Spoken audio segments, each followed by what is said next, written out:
গাইবান্ধার গোবিন্দগঞ্জের ছোট দুর্গাপুরের এক সাধারণ ছেলে ফুটবলের মহাতারকা সর্বকালের সেরা শ্রদ্ধেয় লিওনেল মেসিকে সামনাসামনি দেখা বা স্টেডিয়ামে বসে তার খেলা দেখার সামর্থ্য আমার কোনোদিনও হবে না।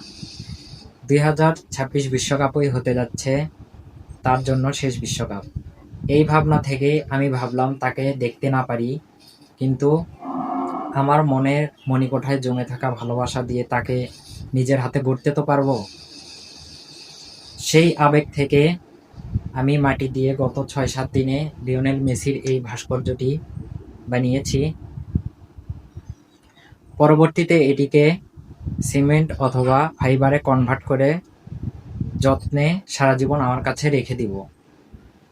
আমার সাদা মনে ছোট্ট একটা আশা রয়েছে, যদি কখনো লিওনেল মেসি বাংলাদেশে আসে অথবা তার এই খুদে ভক্তর ভালোবাসার কথা তার কানে কোনোভাবে পৌঁছায়, তাহলে আমি নিজের হাতে তাকে এটি উপহার হিসেবে তুলে দিব।